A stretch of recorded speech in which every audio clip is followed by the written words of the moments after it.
Բարև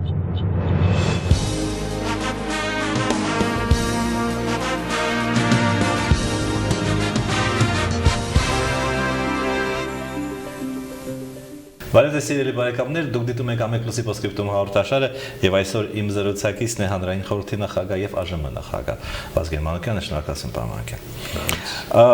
Հանրային խորհուրդը չի կազմակերպում քննարկումներ, չգիտեմ, կարծիք չի արտահայտում համարական փոփոխությունների վերաբերյալ։ Դա ձեր որոշումն է, թե դա օրենքի պահանջ է։ Չէ, հանրային խորհուրդը առաջի քննարկողներից մեկն էր, որ Գագիկ Հարությունյանին հրավիրեցինք եւ քննարկեցինք եւ ոչ միայն քննարկումներ են եղել, այլ մեր դիտողություններով մենք հանդիպել ենք նաեւ Հանրապետության նախագահին, ասել ենք այդ դիտողությունները ուրիշ բանից է հանրային խորհուրդը խուսափում եւ ես դժվարանում եմ ասել օրենքը պահանջում է դա թե ոչ, բայց մենք գտնում ենք որ ճիշտ է, որ հանրային խորհուրդը իր կարծիքը չասի, որ ինքը այո կամ ոչ, որովհետեւ հանրային խորհրդում կան տարբեր կարծիքներ։ Օրինակ կուսակցությունում էլ, որ քննարկում են հարցը, կան տարբեր կարծիքներ, բայց քվեարկում ես փոքրամասնությունը ենթարկվում է մեծամասնության։ Բայց սա այն հարցը չի, որ հանրային խորհրդում անհատների միությունն է, ոչ թե կուսակցություն, որ փոքրամասնությունը ենթարկվի մեծամասնությունը։ Դրա համար թողնում ենք, որ ամեն մեկ իր կարծիքի լինի։ Բայց դատական համակարգի վերաբերյալ, տարբեր կետերի վերաբերյալ բոլոր դեպքերում դիտողություններ ունենք եւ ասում ենք, այս բանը պետք է այսպես անել կամ այնպես։ Այս պահից դա իմաստալից է ասել, երբ որ արդեն քարոշչին այդ ամեն ինչ ասվեց այն ժամանակ, միջև ստորագրել։ Երբ որ ստորագրվեց հանրակրվե, արդեն էլ անիմաստ է խոսել, կարելի է քննարկել, բայց մեծ օգուտ դրանից չկա։ Դուք ասենք թե եւ ձեր խորհրդի անդամները տարբեր ասուլիսներ են գնում, չէ՞, մամուլակումներ են գնում եւ ասում են այո, या թե ոչ, այդ նրանց ազատ բան են կողմ, այո։ Ну, հերոստատեսությամբ քարոզարշավ է սկսվել, հա, եւ Facebook-ով երևի չեք հետո, բայց շատ կրկոտ ուրեմն քննարկումներ են, բայց քաղաքացիները առանձնապես ակտիվություն չեն ցուցաբերում, ինչու՞։ Բայց բնական է, դա ոչ միայն Հայաստանում, աշխարհի ցանկացած երկրում, երբ որ սահմանադրական փոփոխություններ լինում եւ մի քանի 100 էջանոց տեքստ տաս մարդկանց, ոնց պետք է կողմնորոշվեն։ Նույնիսկ շատ པարզ դեպքերում նայեք, օրինակ Ֆրանսիայում նախագահան 7 տարով էր։ Հետո հանրաքվեով դարձրեցին 5 տարի։ Շիրակի ժամանակ էր կարծեմ, բայց շատ քիչ մարդ գնաց քվեարկության, դա չի հետարժում։ Դա այն թեման չի, որ ժողովրդին հետարգի, դա շատ կարևոր, որտեղ սահմանադրական փոփոխություններն էլ մեծ փոփոխություն են մտցնում երբեմն տնտեսական, քաղաքական, էլիտայի հարաբերությունների մեջ, իշխանության տիրանալու, չտիրանալու, բայց ժողովրդի վրա ազդում են շատ ուշացումով։ Այսինքն ժողովուրդը չի կարող ասել, որ գնամ քվեարկեմ կողմ կամ դեմ եւ դրանից իմ կյանքս կտրուկ կփոխվի, չի լինելու այդպիսի բան։ Ազդեցությունը նա չի զգալու։ Համար մեծ հետաքրքրություն չկա դրա նկատմամբ։ Այդ դեպքում պարոն իմաստ ունի հանրաքվե անցկացնել։ Ես կարծում եմ դա սկզբից ընդունվեց 95 թվին որոշվեց, որ սահմանադրությունը պետք է փոխվի հանրաքվեով։ Ես կարծում եմ, որ ֆունդամենտալ մի քանի սկզբունքներ, օրինակ, պետք է հռչակվի սոցիալական իրավունքները մարդու իրավունքները, ազգային պետական որոշ շահեր, կառավարման ձևը պարլամենտական թե նախագահական, համակարգը, դատական համակարգի վերաբերյալ 2-3 կետ, դա դրվեր քվեարկության հանրաքվեի միջոցով։ Մնացածը ազգային ժողովով 4/5-ով կամ 3/4-ով լիներ։ Լավ չենք ընտրել։ Առանձին հարցեր դրվեն, հա։ Չէ, կողմ եք սրան թե բանը, չէ, կմախ կբանի սահմանադրության ամենակարևոր կետերը 6, 7, 10, 20 կետը որոշվեր ժողովրդի հանրաքվեով։ Արանքում փոփոխությունները կատարվեին ազգային ժողովի միջոցով։ Դա ավելի ճիշտ կլներ, ամբողջությամբ ամբողջ տեքստը փոխել հանրաքվեով երևի այնքան ճիշտ չի։ Բայց արդեն ընդունված է այդ բանը, գնում ենք այդ ճանապարհով։ Եվ արդեն հնարավոր չի փոխել, որ խորհրդարանը ընդունի։ Այս պահին հնարավոր չի, բայց պիտի որ այդպիսի հնարավորություն լինի, բայց դա էլի հանրաքվեով պիտի որոշվի, որ հանրաքվե չլինի։ Հա, բարձր։ Եվ իդեպ, ասենք թե եթե դրվեր մեկ հարց, հա, այն հարցը, որը դրվել է 91 թվականի սեպտեմբերի 21-ին, հա, որտեղ սահմանությամբ գրած էր, որ Հայաստանը անկախ ինքնիշխան եւ այլն։ Այդ հարցը դրվեր։ Հիմա կարող է մեր մեծամասնությունը, ժողովրդի մեծամասնությունը, եթե ազնիվ ուրեմն հանրաքվե լիներ, ասեր ոչ։ Կարծում եմ չէ։ մարդիկ դժգոհ են, մարդիկ նամանավանդ մեծ սերունդը անընդհատ համեմատություններ է անում իրենց երիտասարդական տարիները եւ ներկա վիճակը, բայց երբ որ հասնի այս կողմ կամ այն կողմ, չեմ կարծում մարդկանց ձեռքը գնա անկախությանը դեմ քվեարկել։ Խոսելը կխոսեն։ Միջև քվեարկությունը ամեն ինչ կասեն, բայց երբ որ դու մենակ մնում ես քո խղճի հետ, չեն գնա դրան։ Ժողովրդի սոցիալական վիճակը, հա, դժգոհությունը հնարավոր է օգտագործել ոչի քարոզի մեջ, ինչպես որ երևի փորձելու են անել, հա։ Գիտեք, արդեն մենք խոսեցինք դրա մասին, որ ժողովրդի մեծ մասին պիտի որ առանձնապես չհետարժի սահմանադրությունը այսպիսին է, թե այնպիսին։ Այսինքն ժողովուրդը ինքը բավականին пассив է լինելու։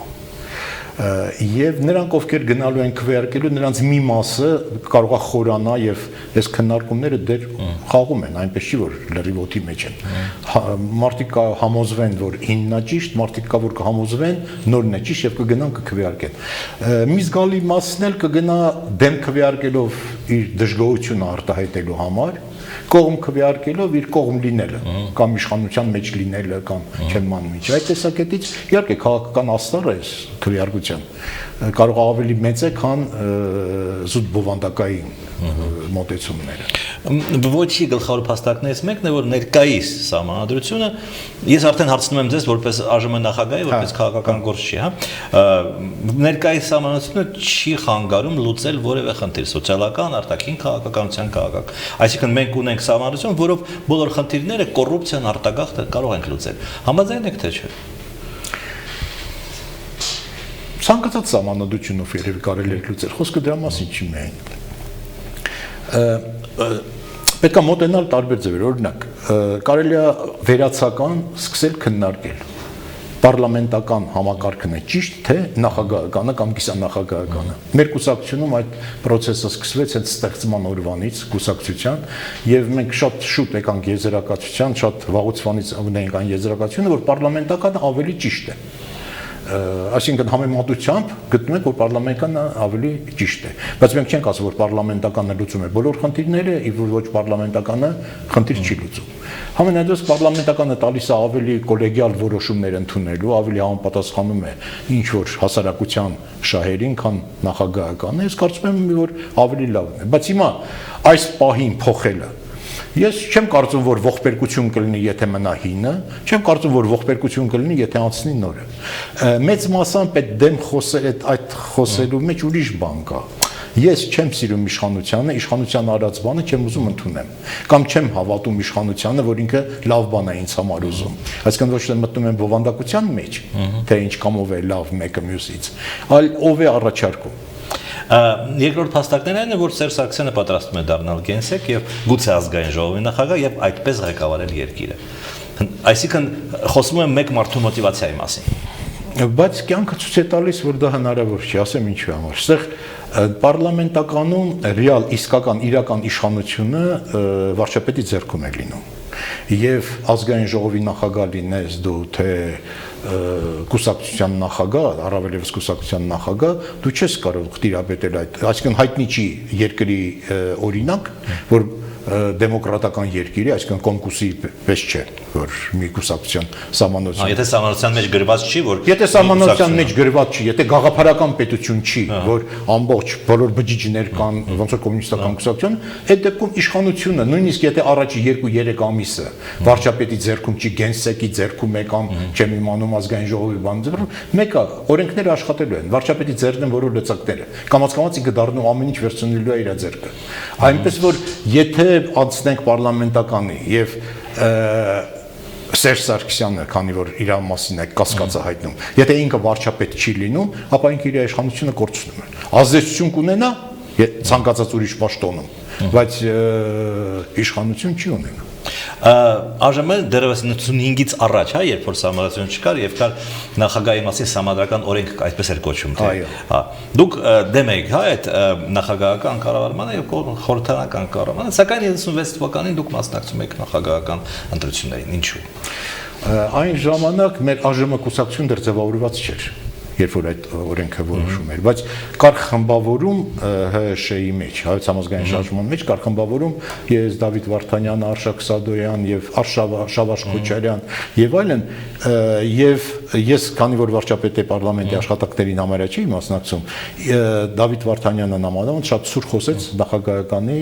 անցնելու դեմ։ Այդ օրենքի դեմ։ Ես ինքս ելույթ ունեցել եմ որպես վարչապետ, ես այն ժամանակ էլ պնդել եմ, որ ճիշտը պարլամենտական է, բայց քանի որ մենք դեռ կուսակցություններ չունենք ձևավորված, պարլամենտականին անցնելը շուտ է։ Անցնենք նախագահականի, հետո կանցնենք պարլամենտականի։ Այսինքն քանի որ կուսակցություն մենք դեռ չունենք, այսինքն իմ կարծիքը Դավիթ Վարդանյանի եւ մյուսների կարծիքները իրարից չեն բերվել նույն adekvatության, այսինքն իրարից տարբեր էին։ Բայց այն որ պետք էր անցնել ինչ որ մի բանի որևիցե համակարգի, դա հստակ էր, որտեղ երբ որ մենք եկանք իշխանության, մեր մոտ պարլամենտական հանրապետություն էր, բայց ոչ հստակ ձևակերպված, որտեղ նախագահ չկար, շատերը մոռանում են, որ երբ որ մենք իշխանության ես վարչապետ էի, Լևոն Տեր-Պետրոսյանը պարլամենտի նախագահն էր, բայց նախագահ չկար այն ժամանակ։ Եվ պարլամենտի եւ բանի միջև կառավարության մեջ անընդհատ հակասություններ էին առաջանում, սեղ անձնական հարցեր չէին միայն։ Հակասություններ ով ինչի համար է լիազորություններ կրում, ով ինչի համար է պատասխանատու, որտեղ սահմանության մեջ հստակ ձևավորված չէր։ Եվ հարցեր առաջանում, որ պիտի լինի հստակություն։ Հստակությունը կտար կամ լրիվ պարլամենտական, արդեն լրիվ օրենքները գրել, կամ նախագահական։ Որոշումը ընդունվեց իօգուտ նախագահականի, նորից ասում եմ, հիմնական փաստարկային էր, որ կուսակցությունները դեռ ձևավորված չեն։ Բայց հիմա երբ որ ես նայում եմ, ես սխալ էի։ Այսինքն ինչու՞մն էի սխալ։ Այս տարիների ընթացքում այս տարիները չնպաստեցին կուսակցությունների ձևավորմանը, այլ հակառակը։ Հիմա քանի կուսակցություն կա։ Հանրապետական կուսակցությունը եւ կամաց ավելի շատ է կուսակցություն դառնում, բայց փորձությանը դեռ չի ենթարկվել։ Պարզ չի, որ իշխանությունը կորցնի, կմնա կուսակցություն։ Թե կարող է ամեն մեկը գնա իր տուն, ասի մենք այս կամը մեզ համար հերիք էր։ Այսինքն հանրապետականը, բայց հիմա կուսակցություն է, հստակ երևում է։ Դաշնակցությունը կուսակցություն է, բայց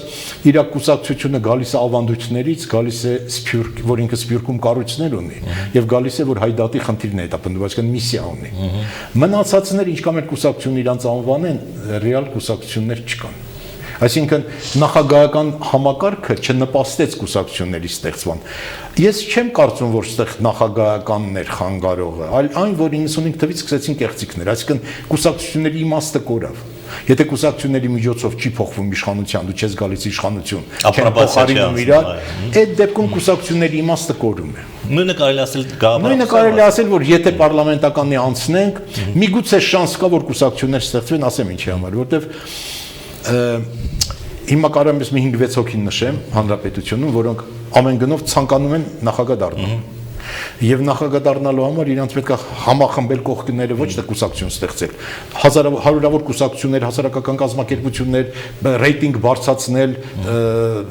ժողովրդին դուրեկած բաներ ասել, քննադատել իշխանությանը, իր անձը առաջ տանելով դառնալ նախագահ։ Եթե պարլամենտականը արդեն ավելի մեծ չարչարանք է պահանջում, դու արդեն պիտի սկսես կուսակցություն ստեղծել, բան։ Միգուցե սա նպաստի կուսակցությունների ստեղծմանը, չեմ իմանում։ Բայց կարող է, եթե ընտրությունները կեղծվեն նույն ձևի, կարող է ոչ մի բան չփոխվի դրանից։ Այսինքն ես չեմ կարող ապացուցել, որ լիբերալ, ասենք, չգիտեմ, գաղափարախոսությունը ճիշտ է, իսկ սոցիալ-դեմոկրատականը սխալ է, եթե ես արդար ընտրություններով չեմ հաղթում, հա։ Եթե արդար ընտրություններով, հետո գիտեք ինչ, ցանկացած ասպարեզ, որ մարդ մտնում է, օրինակ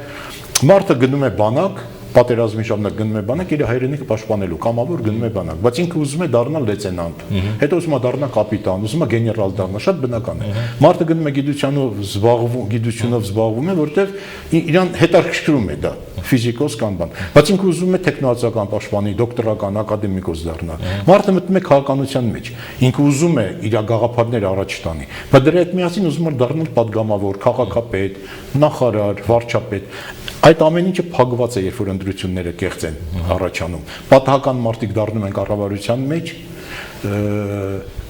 քաղաքական կարիերան դառնում է անիմաստ եւ կուսակցություններն էլ երիտասարդությունը աշխատում են կուսակցություն չգնալ։ 95 թվականին ուրեմն Սահմանադրական հանրաքվեն, մենակ հանրաքվեների մասին ենք առավել խոսում, կեղծվել է 2005 թվականին փոփոխությունները կեղծվել է 2015 թվականին, ինչ կլինի։ Չեմ իմանում։ Մի անգամ չի անցել սահմանադրությունը, հիշում եք դա 2003 թվականին 2003 թվականին, այսինքն մենք դեպք գիտենք, որ չնայած իշխանությունը ինքը առաջարկել է փոփոխություններ, բայց ջանք չի թափել ամեն գնով անել եւ այդ դեպքում չի անցել։ Հիմա այս անգամ ինչ կլինի, եկեք սպասենք, քիչ է մնացել, մի ամիս է մնացել։ Մի ամսից հետո հստակ կերևա ինչ կատարվեց այդ ընտրություններին։ Չեմ բացառում, որ կարող է նաեւ նորմալ մաքուր ընտրություն լինի, չանցնի կամ անցնի, տեսնենք։ Նաև խոսվում է եւ այստեղ ես մի քիչ համաձայն եմ կոլեկտիվ անպատասխանատվության մասին, հա, խորհրդարանական ընտրությունների դեպքում, այսինքն կա նախագահ, լավը, վատը, ինչ որ մի մարդ կա, որը օլիգարխիային, չգիտեմ, բյուրոկրատիային բան, երբեմն կարողանում է մի քիչ խելքի, ուրեմն, կարգի հրավիրել։ Հիմա այդ մարդը վարչապետը չի լինի։ Կա այդ մտավախությունը ձեզ մոտ, թե չէ։ Բայց գիտեք, բոլոր համակարգերում ինչ համակարգ ուզում ես հնարես, վերջում գագաթում հայտնվում է մի հոգի։ Հիմա Գերմանիայում ով է, ինչ Մերկելն է։ Մերկելն, որում եթե որոշումը պետք է ընդունել, ինքը ընդունում է։ Սինգապուրը հստակ արագընթաց մտավ զարգացած երկրների շարքի մեջ։ 30 տարի նույն վարչապետն էր։ Ու այդ վարչապետը վարչապետական հանրապետություն էր, նախագահական չէր։ Այսինքն,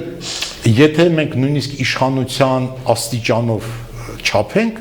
վարչապետական, պարլամենտական հանրապետությունում վարչապետը կարող է ավելի շատ ուժ կարող է ունենալ, քան նախագահան։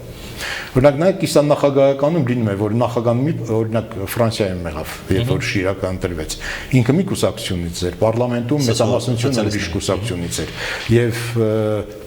պրոբլեմեր առաջանում, պետք էր հարմարվել։ Միացյալ Նահանգներում անընդհատ է այդպիսի բան տեղի ունենում։ Իսկ պարլամենտականում, եթե քո կուսակցությունը հաղթեց, դու համ պարլամենտն է քո ձեռքում, համ կառավարությունը, այսինքն ուժի պակաս չի լինում։ Բայց եթե քեզ ուզենան հանել, օրինակ նախագահային ուզում են հանեն, Լևոն Տեր-Պետրոսյանն էլ ուզում հանեն, Ռոբերտ Քոչարյանին էլ, Սերժ Սարգսյանին էլ։ Ժողովուրդը հավաքվում է ցույցեր է անում, բայց միակ հանելու ձևը դա իմպիչմենտն է։ Իմպիչմենտը պրակտիկորեն աշխարհում 5-6 անգամ ա եղել, ամբողջ համաշխարհային պատմության մեջ է։ Ավելի շուտ է վերջի 200 տարվա ընթացքում, ինչ գոյություն ունեն հանրապետություններ, իմպիչմենտով մարդ չես կարող հանել։ Բայց պարլամենտականում կուսակցությունը կարող է հանել։ Այսինքն ժողովուրդը դուրս է գալիս վարչապետի դեմ, կառավարության դեմ, չէ՞։ Կուսակցությունը սովորաբար մի կուսակցություն չի ձևավորվում բանը, կառավարությունը։ Մի 2-3-ը բլոկ են կազմում։ Բլոկ կազմածները չեն ուզում ժողովրդի հարվածի տակ ընկնեն։ Իրանք դուրս են գալիս բլոկից։ Քանդվում է բլոկը, վարչապետը հրաժարական է տալիս։ Նոր վարչապետ պիտի ընտրվի։ Կամ կուսակցությունը ինքը տեսնում է, որ այդ մարդու դեմ ինչ-որ մի բան կա, ինքը կուսակցությունը հանում է վարչապետին։ Օրինակ նայեք, երկրորդ համաշխարհային պատերազմից հետո Չերչիլը, Ստալինը, Ռուզվելտը լուծում էին ամբողջ աշխարհի հարցերը։ Չերչիլը համարվում էր գաղափարախոսը հաղթանակի ֆաշիզմի դեմ, ամենամեծ լումա ներդրած մարդը։ Պատերազմը վերջացավ, ինքը վարչապետել իրան հանեցին։ Հանեց ոչ թե ժողովուրդը։ Իրանց կուսակցությունում տեսան, որ առաջանում է մի հատ նոր հերոս վտանգավոր մեծ ուժ ունեցող կուսակցության համագումարում քվեարկեցին, իրան հանեցին։ Այսինքն հանելու հարցերը մի քիչ ավելի հեշտանում են ժողովրդի ցանկության դեպ։ Հետևաբար այն խոսակցությունները, որ այ նախագահականը անձնակենտրոն է, իսկ վարչապետականը անձնակենտրոն, ի վերջո էլի անձն է։ Աշխարհում ամեն ինչ կախված է անձից։ Ոնց ուզում եք գցեք, ինչ համակարգ ուզում եք դրեք։ Ցավալի է։ Ցավալի չի։ Վերջով ամենակարևորը համակարգներն են, օրինակ նայեք, հիմա վերցրեք Միացյալ Նահանգների բան, ինչ հստակ համակարգ է, չէ՞ աշխատում, բայց անձերն են կառուցել։ Ուրիշ բան, անձը չի կարող փոխարինի համակարգ, բայց անձը կարող է զարգացնել համակարգը։ Եվ այդտենց զարգացումով հասնում են ինչ-որ մի հատ աստիճանի։ Առանց անձերի ոնց պետք է լիներ, չեմ պատկերացնում։ Ասում են նաև մի քիչ ֆանտաստիկ է թվում, բայց Ղարաբաղը հանձնելու համար են դա անում, որ հիմա ինչ որ մեկը պիտի հանձնի, հա, նախագահը պիտի հանձնի, այդ ժամանակ կուսակցության դեմ ցույցեր չեն անի, եթե կուսակցությունը ցանկանա հանձնել։ Բայց ով է դա ասում։ Նայեք, մի քիչ անարդար բան է ասվում, որովհետև ասում են այն մարդիկ մեծ մասամբ 90% այդ մարդկանց ոչ պատերազմին մասնակցել, ոչ էլ իրանց պետք է Ղարաբաղը։ մենք բոլորս ես Սերժ Սարգսյանին հիմա արդեն վերաբերում եմ ոչ թե որպես նախագահ այս հիմա խոսակցության ժամանակ։ Ինքը եղել է պաշտպանության նախարար Ղարաբաղում, հետո եղել է Հայաստանում, մենք միասին աշխատել ենք, ինքը Ղարաբաղցի է, ինքը նվիրված է Ղարաբաղի գործին, ինքը ամենավերջի մարդկանցից է, որը Ղարաբաղը կզիջի։ Բայց այն մարդիկ, որոնց համար դա արժեք չի, մեղադրելու համար դա էլ են ասում։ Ինչու՞ պետք է ինքը ուզենա Ղարաբաղը զիջել։ Այդ ինչից կամ ինչով է պարլամենտականը ավելի նպաստավոր Ղարաբաղ զիջելու համար։ Իբր այնտեղ մի անց չի։ Գիտեք ինչ, երբ որ ասվում է, երբ որ քննադատում են իշխանությանը կոռուպցիայի համար, որ օրենքները չեն կատարվում, որ կա свой чужой, այսինքն բիզնեսի մեջ, որ ընտրությունները կեղծում են, բան, ես լիաթոք կարող եմ միանամ, քննադատեմ, ասեմ ինչա պետք անել, բան։ Բայց երբ որ այդ ձևի քննադատություն է գնում, ես համարում եմ, որ դա բանից դուրս է, քննարկումից դուրս է։ Վերջին հարցը դուք ասացիք չեմ կարող չհարցնել։ Դուք ասում եք որ տարիքով մարդիկ, հա, հիմա տարիքով մարդիկ են, նու կոպիտ ասած փնթում, դժգոհում եւ այլն եւ այլն։ Մենք էլ հա ձեզ հետ միասին շատ երիտասարդ չենք։ Դուք ինչ որ նոստալգիկ հիշողություններ ունեք, հա։ Նախ ես ասեցի տարիքավոր մարդիկ համեմատությամբ։ Բայց երիտասարդն էլ է դժգոհ, մենք այդ ցույցերը տեսանք, չէ՞։ Երիտասարդությունն էլ համեմատությամբ դրսի կյանքի, հիմիկվա կյանքի, այսինքն ես չէի ասի, որ դժգոհները մեծահասակներն են, երիտասարդները շատ ոգևորված են։ Իսկ ինչ վերաբերում է նոստալգիային, իհարկե ես հաճույքով հիշում եմ այն երիտասարդ տարիները, որ անցկացնում էի։ Բայց այն ժամանակ էլ ես պատական չեմ հայտնվել քաղաքականության մեջ։ Այն ժամանակ էլ ես կոմունիստական ռեժիմին դեմ էի։ Մենք գաղտնի կազմակերպություններ ունեինք, անկախություն էինք ուզում, Ղարաբաղն էինք ուզում եւ այլն եւ այլն։ Եվ այդ իմ համոզմունքները մնացել են նույնը։ Բայց դա չի խանգարում նոստալգիա ունենալ այն ժամանակվա, երբ որ կային քո ծնողները, երբ որ դու երիտասարդ էիր, երբ որ արևը մի քիչ ավելի պայծառ էր, կանաչին ավելի կանաչ էր։ Սա սուբյեկտիվ, հա, նոստալգիա։ Սուբյեկտիվ, իհարկե։ Չէ, բայց եթե վերցնենք կան հարցեր, որոնք որ մենք հիմա էլ հանրային խորհրդում որ քննարկում ենք, վերցնենք օրինակ կրթական համակարգի վերաբերյալ, մշակույթի եւ այլն, շատ անգամ մենք օրինակ ասում ենք, տես օրինակ Սովետում սենց էին անում, երևի սա ճիշտ էր։ Ես ինչ բան անում էին, բայց հիմա դա հնարավոր չի։ Այսինքն այդ 70 տարվա համաշխարհային փորձը չի կարելի բռնել նետել Զիբիլյանոց։ Ինքը ես դեռ կարծում եմ նույնիսկ որ մարդկությունը կանցնի մի 50 տարի, 100 տարի, մարդկությունը կփորձի այդ էքսպերիմենտ ավելի կատարելագործված ձևով նորից անել, որովհետև այս կյանքն էլ այն արդարը չի, որը որ մենք երազում էինք, ու դա ոչ միայն մեր մեղքն է, մեր իշխանությունների բան է։ Ես խոսում եմ աշխարհի մասին։ Այսինքն այն ժամանակ մեզ թվում էր, այդ որ տրամադրված էր սովետական միության դեմ, անկամ մեզ թվում էր, որ մի հատ շատ արդար, շատ աշխարհ կա, մենք զրկված ենք այդտեղ լինելուց։ Հիմա երբ որ մենք այդ աշխարհի մեջ ենք, մենք ոչ միայն դժգոհ ենք մեր երկրի նիստուկացից շատ անգամ, այլ ես անձամբ հիմա դժգոհ եմ նաև համաշխարհային այդ երևույթներից եւ գտնում եմ, որ այդտեղ էլ լուծումներ է պետք փնտրել եւ այդ լուծումները կգտնվեն, ինչ որ փորձեր կկատարվեն ամենայն դեպս։ Շնորհակալություն հետաքրքրության համար։ Ձեր բարեկամներ, իմ զրուցակիցներ հանրային խորհրդի նախագահ եւ ԱԺՄ նախագահ Վազգեն Մանուկյանը, մենք կհանդիպենք վաղ, աստեցություն։